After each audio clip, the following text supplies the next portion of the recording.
काल आपण काल आपण बघितलं work done depends on path. Work done depends on path. आज आपल्याला बघायचं आहे heat transferred depends on path. Heat transferred depends on path. प्रश्न कळला का बघा जरा. वर्कच्या नंतर पाथ, हीट. आपल्याकडे फर्स्ट लॉ ऑफ थर्मोडायनामिक्स मध्ये तीन गोष्टी येतात. क्यू आहे, डेल्टा यू आहे डेल्टा यू आणि डब्ल्यू आहे. डब्ल्यू. आपल्याला हे दोन गोष्टी पाथवर डिपेंड करतात असं दाखवायचंय. वर्क आणि क्यू, वर्क आणि हीट, ह्या दोन गोष्टी पाथवर डिपेंड करतात असं दाखवायचंय आपल्याला. 40वा क्वेश्चन.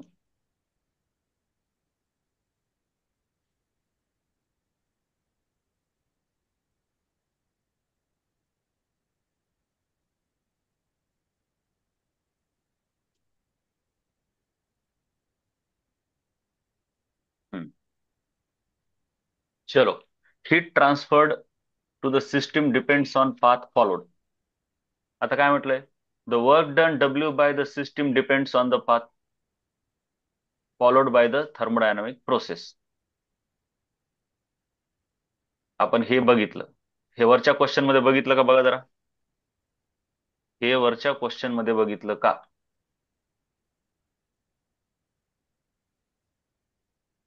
ए बाळांनो, पहिलं वाक्य वरच्या क्वेश्चन मध्ये बघितलं का सांगा ना.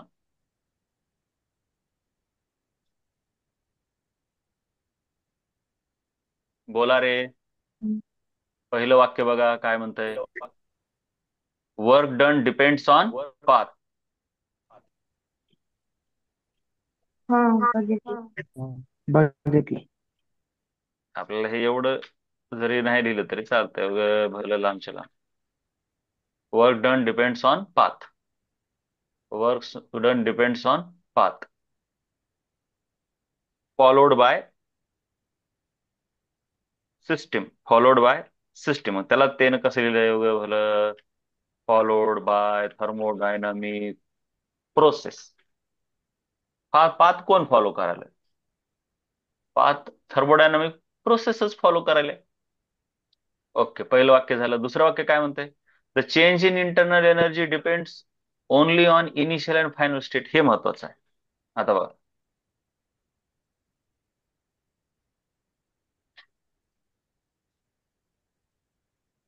आता काय आहे? स्टेट फंक्शन बघा. स्टेट ए पासून स्टेट बी पर्यंत तुम्ही आलात. तुम्ही पाथ ए न या किंवा पाथ 1 न या किंवा पाथ 2 न या,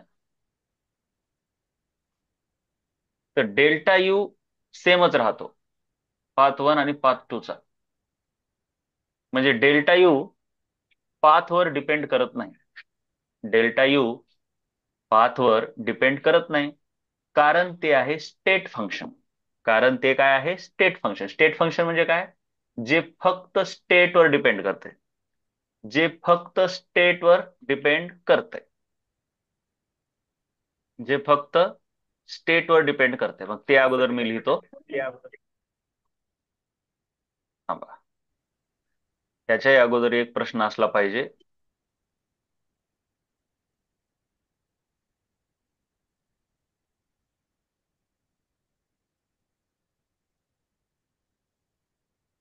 बघा, इथे एक प्रश्न लिहायलोय मी. Question number 38A.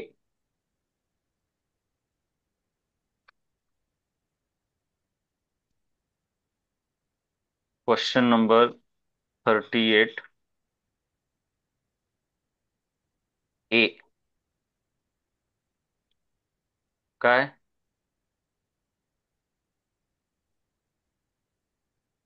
एक्सप्लेन किंवा डिफाईन.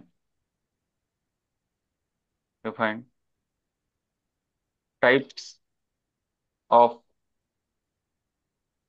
फंक्शन्स. फंक्शन्सलाच आपण काय म्हणतो? काय म्हणतो? व्हेरिएबल्स. आणखीन काय व्हेरिएबल, म्हणतो? आणखीन काय म्हणतो? Property. Properties. Define property. Types of functions, variables, properties based on dependence on path.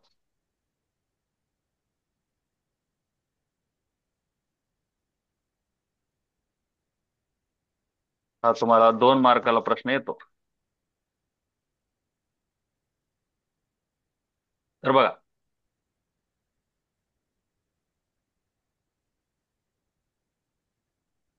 2 मार्काचा हा प्रश्न आहे. Types of functions.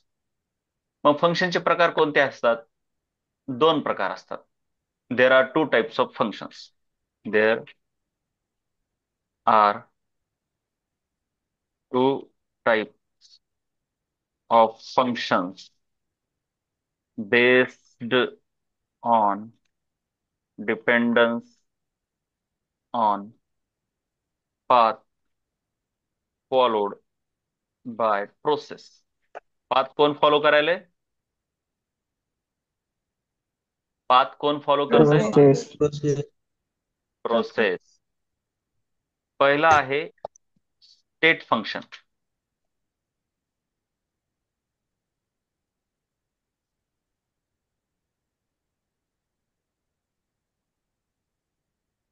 फंक्शन असं असतं की ते फक्त स्टेटवर डिपेंड करतंय. त्याच्यामधला जो बदल आहे तुम्ही लक्षात घ्यायचं. आपल्याकडे फर्स्ट लॉ ऑफ थर्मोडायनामिक्स मध्ये तिघ आहेत. Q is equal to delta U plus W. त्यातलं हे जे आहे ते स्टेट फंक्शन आहे.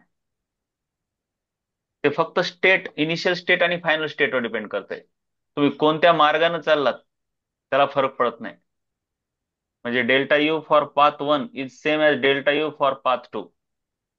But W for path 1 is not equal to W for path 2. Path बदलला की वर्क बदलतंय. अशा फंक्शनला पाथ फंक्शन म्हणतात. आणि जे पाथवर डिपेंड करत नाहीत त्यांना स्टेट फंक्शन म्हणतात. ते फक्त स्टेटवर डिपेंड करतात, इनिशियल स्टेट आणि फायनल स्टेट. सो इथं काय लिहिणार मी? The function the function whose change किंवा whose value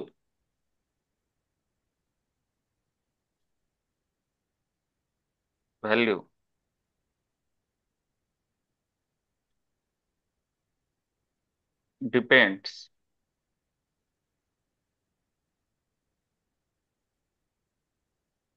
only on state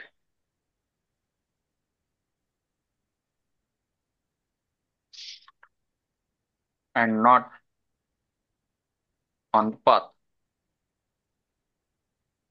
ही एक त्याची व्याख्या झाली. किंवा ह्याची दुसरी व्याख्या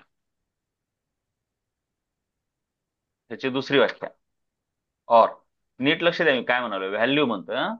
म्हणजे ए पॉइंटला असताना आणि बी पॉइंटला असताना इथं यू ची व्हॅल्यू 20 आहे आणि इथं यू ची व्हॅल्यू काहीतरी 40 आहे किंवा 50 आहे.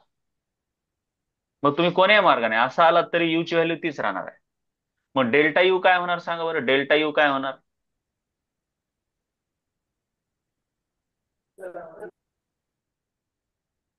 30. 30. तुम्ही ह्या मार्गाने या किंवा ह्या मार्गाने या, कोणत्या मार्गाने या, डेल्टा यू ची व्हॅल्यू सेम राहते. म्हणजे मी एकतर काय म्हणणार, यू ची व्हॅल्यू फक्त स्टेटवर डिपेंड करते किंवा change in the you initial आणि फायनल स्टेटवर डिपेंड करतो, पाथवर डिपेंड करत नाही. चेंज इन द और चेंज और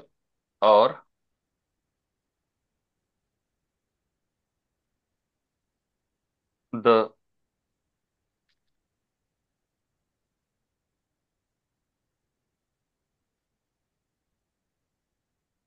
द फंक्शन whose change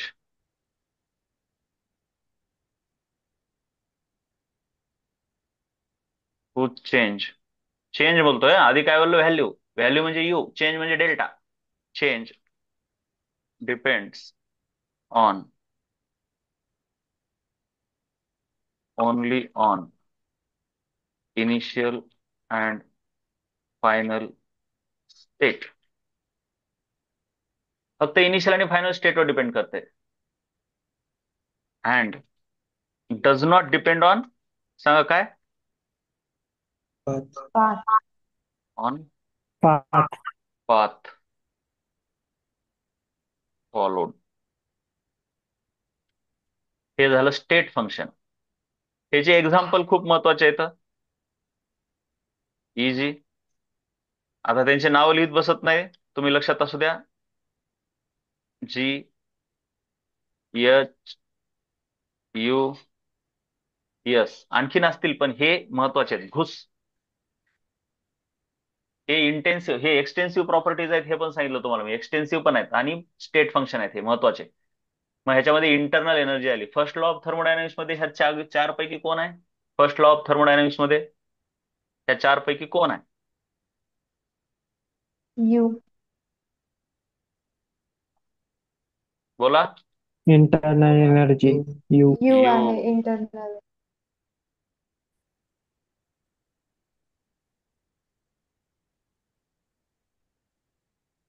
मग तुम्हाला स्टेट फंक्शन कळलं. दुसरं आहे पाथ फंक्शन. आता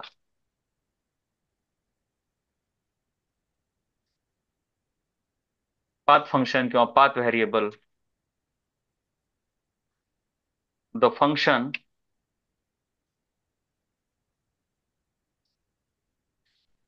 हुज व्हॅल्यू, हा सांगा, value depends on path. On path. Followed by process. कसली प्रोसेस? उगाच लिहायचं म्हणलं, थर्मोडायनामिक प्रोसेस. थर्मोडायनामिक्स मधली प्रोसेस.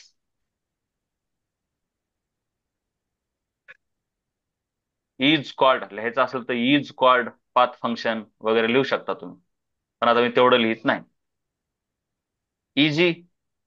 उदाहरण ह्याचे सर्वात बेस्ट, वर्क आणि क्यू. काय वर्क आणि क्यू म्हणजे काय? हीट. हा. Heat. So first law of thermodynamics मधले डब्ल्यू आणि क्यू हे पाथ फंक्शन आहेत.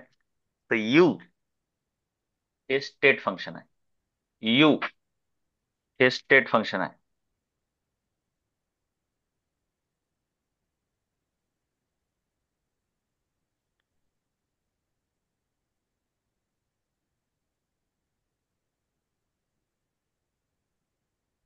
मी तुम्हाला काल दाखवलं की पाथ बदलल्याच्या नंतर कशा प्रकारे त्याच्या खालचा एरिया बदलतो.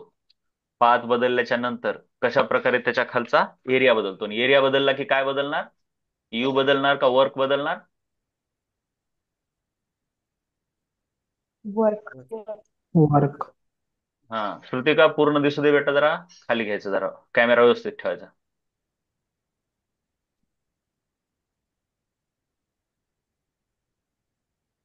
ठेवता येत नाही का?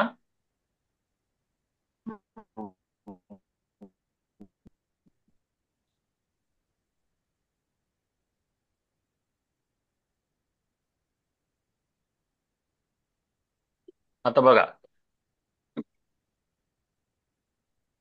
Explain the statement. आता आपण वर्क बघितलं, त्याच्यानंतर आता हीट पाथ फंक्शन आहे हे सिद्ध करायचं. पहिल्यांदा तो work done depends on path, हे झालं. पुढे change in the internal energy delta U depends only on the initial and final state. कारण ते स्टेट फंक्शन आहे. कारण ते स्टेट फंक्शन आहे. दुसरं वाक्य कळलं का? हो. मग आता मला हो. सांगा, आता हे फर्स्ट लॉ ऑफ थर्मोडायनामिक्स जर तुम्ही बघितला, Q is equal to delta U plus W.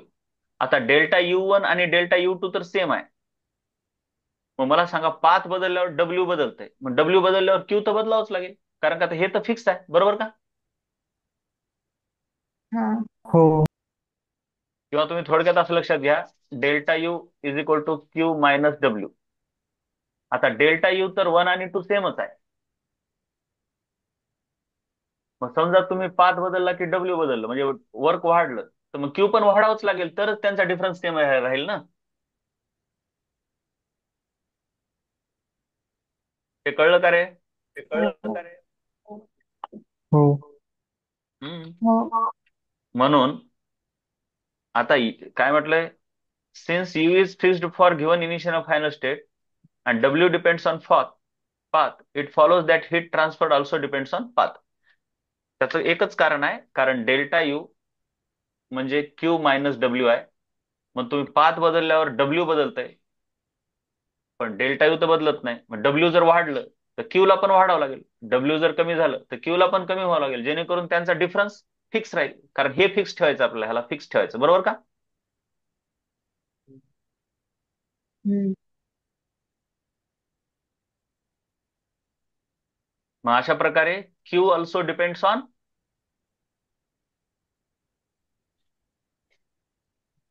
बोला. डब्ल्यू. डब्ल्यू. डब्ल्यू. म्हणजे Q also depends on W, therefore Q depends on path और Q does not depend on path. Q depends on path. Depends on path. कळलं? त्याच्यानंतर आता हे प्रश्न आपला already झालाय. हे प्रश्न आपला ऑलरेडी झालेला आहे. रिव्हर्सिबल आणि इरिव्हर्सिबल प्रोसेस मोठ्या लिहा.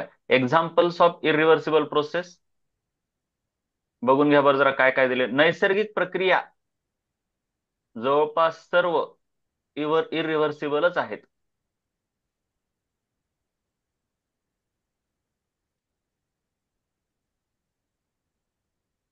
तो एक्झाम्पल्स ऑफ इरिव्हर्सिबल प्रोसेस द्या म्हटलं ते ना. आता हे 4 मार्काला म्हटलं give 4 examples of irreversible process. आता सर्वात पहिले तर ह्यांच्यामधला जो डिफरन्स आहे ना, हे थोडासा व्यवस्थित टेबलच्या रूपामध्ये वरच्या स्वरूपाने लिहायचं आहे. एवढा मोठा मी दिलाय ना, हे हे हे आहे खरं ह्याचं उत्तर. हे 4 मार्काचं, म्हणजे हे 3 मार्काचं, हे एवढं सर्व 3 मार्काचं.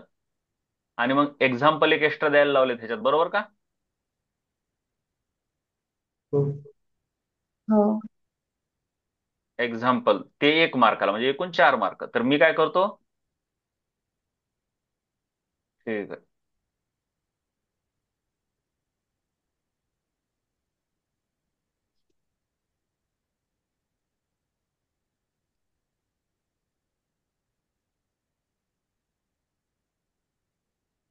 हम्म. हे शब्द जरा महत्वाचा आहे.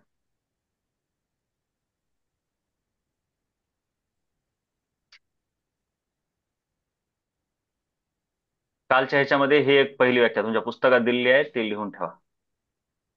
मिनिंग.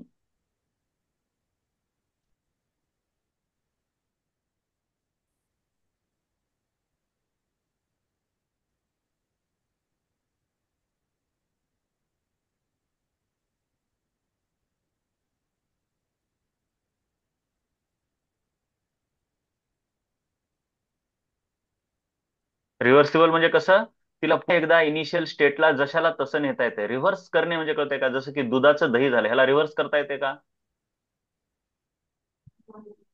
नाही. नाही. मग ती आहे इरिव्हर्सिबल प्रोसेस. सहसा एक्झॅक्ट रिव्हर्सिबल प्रोसेस ह्या निसर्गामध्ये नसतेच.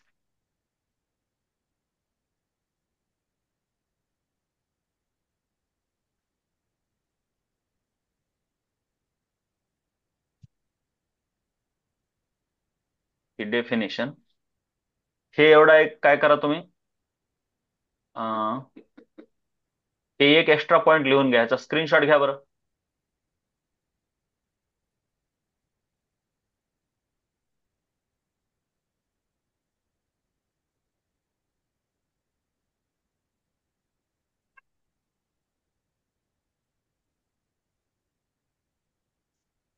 चला, घेतला. घेतला. हो.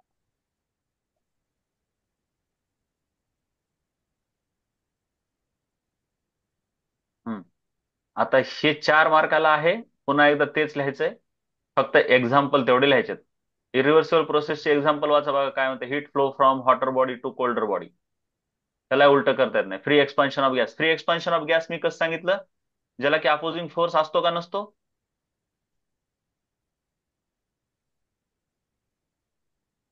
नसतो.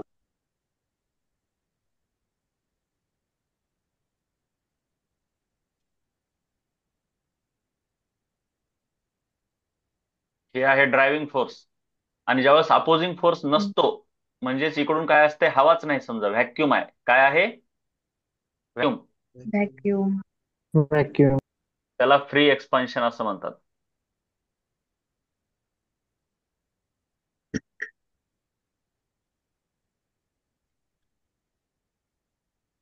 फ्री एक्सपान्शन कळलं का गणू?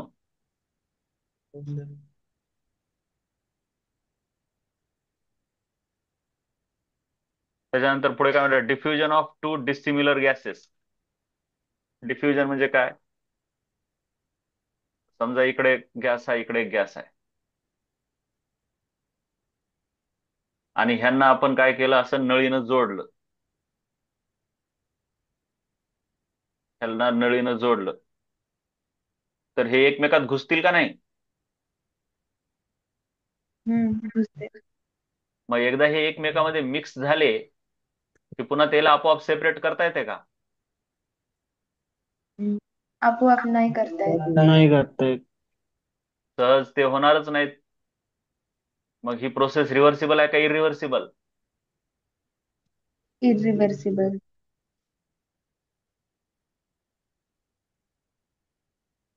त्याच्यानंतर पुढे काय म्हणते बघा आता, what are the causes of irreversibility. Irreversible का असतात प्रोसेस? कशामुळे? पहिलं कारण दिलंय, डिसिपेटिव्ह इफेक्ट्स. डिसिपेटिव्ह म्हणजे लॉस मेकिंग. समजा तुम्ही गाडी एखाद्या रस्त्यावर चालवायला घासत घासत, तर फ्रिक्शनमुळे एनर्जी लॉस होते का नाही? हम्म. हो. फ्रिक्शनमुळे एनर्जी लॉस होते. किंवा हे पिस्टन आहे, आता हे इथं गॅस आहे, ह्या गॅसने ह्याला इकडे ढकललं, तर हे पिस्टन इथं घासत घासत वर जाईल का नाही सिलेंडर सोबत? त्याच्यामुळे हीट हो. तयार होते. त्याच्यामुळे हीट तयार होते.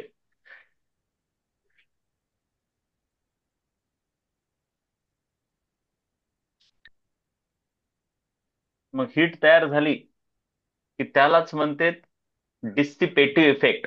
कसला? डिसिपेटिव्ह. शब्द लक्षात आला का? हीट लॉस थोडक्यात. हीट डिसिपेटिव्ह इफेक्टलाच काय म्हणतो आपण थोडक्यात? मग हे हीट कशा लॉस. कशामुळे होत आहे? घर्षण, फ्रिक्शन असल्यामुळं. दुसरं विस्कॉसिटी. हा, विस्कॉसिटी म्हणजे जे पाणी आहे, आता हे तर समजा गॅस विषयी आपण बोललो. गॅस असेल, लिक्विड असेल, समजा हे लिक्विड आहे किंवा गॅस आहे, त्यांच्यामध्ये व्हिस्कॉसिटी असते, चिकटपणा. म्हणजे पाण्यामध्ये तुम्हाला पळता येते का? नाही. पाणी तुम्हाला फ्रिक्शन लावतंय. पाण्यामध्ये हात बुडवा आणि असा मागे पुढे करायला बघा. जसा हवेत मागे पुढे होतो तसा पाण्यात होतो का? नाही होत. नाही. मग त्यालाच व्हिस्कॉसिटी म्हणतात, the friction of the liquid and gases. Liquid आणि गॅस ह्या दोघांना मिळून आपण फ्लुइड म्हणतो. फ्लुइड जे कोणी वाहत आहे, कोण कोण वाहत आहे? गॅस आणि लिक्विड. आणि लिक्विड. मग गॅस आणि ह्या दोघांकडे एक प्रॉपर्टी असते, व्हिस्कॉसिटी. काय असते? विस्कोसिटी. विस्कॉसिटी. विस्कॉसिटी म्हणजे फ्रिक्शन सारखंच असते ते. त्याच्यानंतर इन इलॅस्टिसिटी. आता हे तुम्हाला इलॅस्टिसिटी ह्या चॅप्टर मध्ये कळेल, सध्या ताण घेऊ नका. ह्या सर्व गोष्टींमुळे हीट लॉस होत असतो. And it cause energy to be dissipated. Dissipated म्हणजेच लॉस्ट. डिसिपेटेड म्हणजेच काय? लॉस्ट. लॉस. लॉस. त्याच्यात एनर्जी वाया जाते आणि मग ते पूर्णपणे आपल्याला ओरिजिनल अवस्थेमध्ये जाताच येत नाही. आता समजा इथे एकदम बर्फ आहे आणि ह्या बर्फावरून तुम्ही काहीतरी असं सिस्टीम ए कडून बी कडे आलात, स्टेट ए कडून बी कडे, आणि पुन्हा बी कडून ए कडे गेलात, तर सहसा इथे हीट लॉस होत नाही. म्हणून एक्झॅक्ट ओरिजिनल पोझिशनला तुम्ही गेलात असं म्हणता येते. एक्झॅक्ट ओरिजिनल पोझिशनला बऱ्यापैकी गेलात म्हणता येते, पण तेच जर हे खरबड रस्ता असेल, तर तुम्ही इथून एक वस्तू घासत घासत इकडे आणली आणि पुन्हा वापस इकडे नेली, की ओरिजिनल ला गेलात, परंतु त्या वस्तूमध्ये इथं खाली खराबी झाली का नाही, हिट लॉस वगैरे होऊन हम्म. एनर्जी लूज झाली. हा. मग जिथे एनर्जी लूज होते तिथं तुम्हाला एक्झॅक्टली ओरिजिनल पोझिशनला जाता येत नाही. नाही. एक्झॅक्टली ओरिजिनल पोझिशनला जाता येत नाही. नाही. लक्षात आलं का? हो.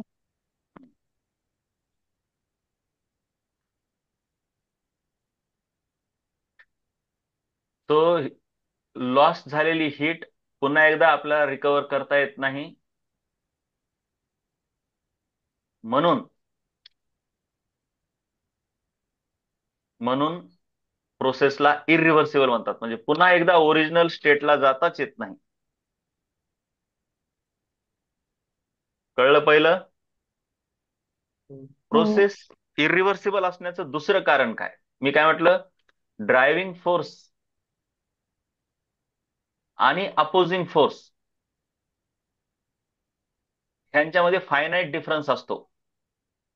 ड्रायव्हिंग फोर्स आणि अपोजिंग फोर्स इरिव्हर्सिबल मध्ये जवळपास सारखे असतात का सारखे नसतात?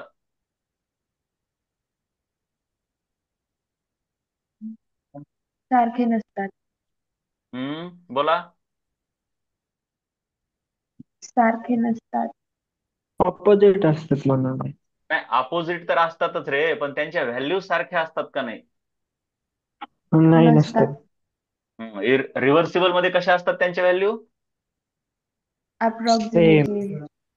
जवळपास सारख्या असतात. हम्म. आता ड्रायव्हिंग फोर्स मध्ये काय आलं?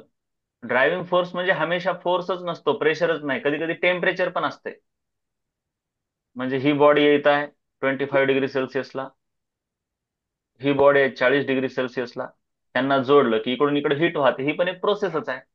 मग इथं ड्रायव्हिंग फोर्स हे प्रेशर आहे, टेम्परेचर डिफरन्स आहे. Temperature difference. Temperature difference. हा टेम्परेचर डिफरन्स इथं फायनाईट आहे का इनफायनाइटेसिमल आहे? फायनाईट.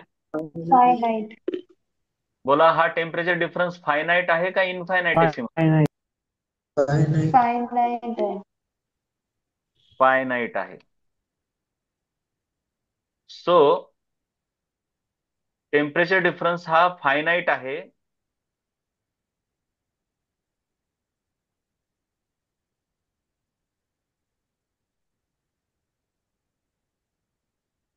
सो टेम्परेचर डिफरन्स असेल किंवा प्रेशर डिफरन्स असेल किंवा आणखीन एक आहे कॉन्सन्ट्रेशन डिफरन्स, है ना, प्रोसेस काही असू शकते. मी तुम्हाला जसं की सांगितलं, इकडं ऑक्सिजन जास्त आहे समजा आणि इकडं ऑक्सिजन कमी आहे, त्याच्याऐवजी इकडं हायड्रोजन जास्त आहे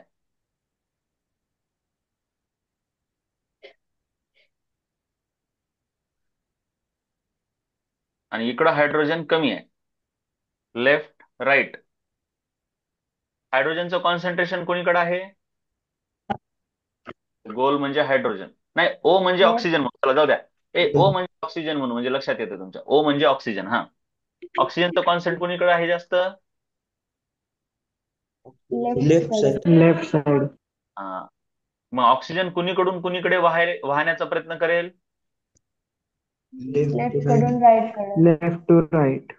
ऑक्सिजन लेफ्ट कडून राईट कडे जाऊ लागला की त्याला म्हणतात ऑक्सिजनचं डिफ्युजन झालं. डिफ्युजन, गॅसच्या ट्रान्सफरला दुसरा शब्द आहे डिफ्युजन. गॅसच्या ट्रान्सफरला दुसरा शब्द आहे diffusion. Diffuse. Diffusion, oxygen diffused from left to right. आणि हीटच्या ट्रान्सफरला टेम्परेचर डिफरन्स मुळे होतंय. हीटचं ट्रान्सफर, लक्षात घ्या प्रोसेस कशा येतात. हीट ट्रान्सफर होणे ही पण एक प्रोसेस आहे. हे ट्रान्स ऑक्सिजन म्हणजे त्याच्या प्रेशर नुसार फ्लो करते का, म्हणजे जिथं जास्त तिथून पुढे हा, कमी? एकदम करेक्ट. कधी कधी आता हे तर गॅस आहे, पण हे गॅसच्या ऐवजी समजा दोन लिक्विड आहेत, वॉटर आणि एक आहे क्रॉस केलेलं वॉटर, आणि समजा आता तुम्हाला गॅसचं प्रेशर वाटते, परंतु त्याच्याऐवजी हे लिक्विड आहे. आणि हे दुसरा ओ म्हणजे काहीतरी ऍसिटोन आहे किंवा अल्कोहोल आहे, अल्कोहोल. हा अल्कोहोल आहे. ऑक्सिजन जाऊ द्या. मग आता अल्कोहोल, आता इथं तर प्रेशर नाही ना लिक्विडचं, मग अल्कोहोल कॉन्सन्ट्रेशन मुळे लेफ्ट टू राईट जाणार आहे का नाही? हो. मग आता वेगवेगळ्या प्रोसेस आहेत, हीट ट्रान्सफर. आता इथं कोण ट्रान्सफर व्हायला? अल्कोहोल. अल्कोहोल हे मटेरियल आहे, ह्याला म्हणतात मटेरियल ट्रान्सफर किंवा मास ट्रान्सफर. काय आहे? मास ट्रान्सफर. मास मास्टर. ट्रान्सफर. हीट ट्रान्सफर, मास ट्रान्सफर. आता इथं काय पिस्टन ट्रान्सफर होऊ लागलं होतं, पिस्टन खालून वर जात आहे का नाही, प्रेशर डिफरन्स असेल तर. म्हणजे हीट ट्रान्सफर होत आहे टेम्परेचर डिफरन्समुळं, मास ट्रान्सफर होत आहे कॉन्सन्ट्रेशन डिफरन्समुळं, आणि पिस्टनचं ट्रान्सफर होत आहे प्रेशरन्समुळं. कळायलंय का रे बाळांनो? हो हो. हो. वेगवेगळ्या प्रोसेससाठी वेगवेगळे ड्रायव्हिंग फोर्सेस असतात. तर त्यांनी काय दिलंय इथं? कॉन्सन्ट्रेशन डिफरन्स मुळे डिफ्युजन होते, टेम्परेचर डिफरन्स मुळे हीट ट्रान्सफर होते, प्रेशर डिफरन्स काय होते? Mechanical motion. मेकॅनिकल म्हणजे पिस्टन खालून वर जाते, बरोबर का? हम्म. मग ह्यांच्यामध्ये डिफरन्स जर फायनाईट असेल तर प्रोसेस कशी असते? इरिव्हर्सिबल. So finite gradient. आता इथं ग्रेडियंट शब्द वापरला. ग्रेडियंट म्हणजेच डिफरन्स. ग्रेडियंट म्हणजेच काय शब्द? डिफरन्स. डिफरंट. ग्रेडियंट शब्द लक्षात असू द्या. ग्रेडियंट म्हणजे उतार. हे शब्द आता इथून पुढे येत राहणार हं? बघा, जसं की आता हाईटचा, इथं हाईट आहे आणि इथं हाईट आहे. हाईट H1 आहे, हाईट H2 आहे. तर हा उतार आहे का नाही? हा उतार. मग हे कशामुळे आहे? हो डेल्टा हो. एच मुळे आहे. हाईट मध्ये डिफरन्स आहे म्हणून उतार आहे. हाईट मध्ये डिफरन्स आहे म्हणून उतार आहे. फक्त एवढंच करतात की हा डिस्टन्स किती आहे? Delta X. तर delta H by delta X ह्याला उतार म्हणतात किंवा ग्रेडियंट म्हणतात. म्हणजे डिफरन्सला आपण डिस्टन्सने डिवाइड करतो, म्हणजे थोडक्यात रेट ऑफ उतार पर युनिट डिस्टन्स. उतार किती आहे त्याला ग्रेडियंट म्हणतात. काही कळलं का रे तुम्हाला? असं तो डिफरन्सच आहे, परंतु त्याला डिस्टन्स न डिवाइड करतात. कळलं का हो. काही? कळलं. हो. एवढ्या अंतरामध्ये एवढा उतार तयार झाला. समजा इथं टेम्परेचर आहे 25°C, इथं आहे 10°C. तर डिफरन्स किती झाला? डेल्टा टी झाला 15°C. पण काय करतात, ह्यांच्यातला डिस्टन्स घेतात. समजा डिस्टन्स म्हणजेच डेल्टा एक्स किती आहे? समजा ह्यांच्यातला डेल्टा एक्स आहे 2 मीटर. तर मग ग्रेडियंट म्हणजे काय? Delta T bye delta X. ह्याला म्हणायचं टेम्परेचर ग्रेडियंट. म्हणजे change change per unit distance. असंच काय बाळांनो? हो. चेंज इन हो. टेम्परेचर पर युनिट डिस्टन्स ह्याला म्हणतात temperature gradient. Change in concentration per unit distance ह्याला म्हणतात कॉन्सन्ट्रेशन ग्रेडियंट. राईट?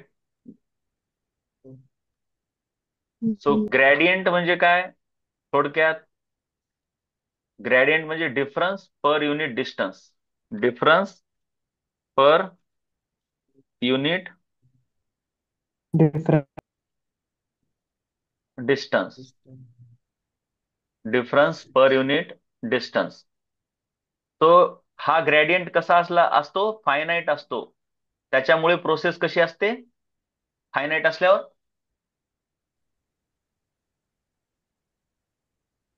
कशी असते? रिव्हर्सिबल का इरिव्हर्सिबल? Non positive. फायनाईट असल्यावर इरिव्हर्सिबल. जेव्हा ग्रेडियंट फायनाईट असतो, हे बघा ग्रेडियंट म्हणजे काहीच नाही, डिफरन्स इन द ड्रायव्हिंग आणि अपोजिंग फोर्स असताय ना. हो. डिफरन्स इन द ड्रायव्हिंग आणि अपोजिंग फोर्स असंच आहे का रे?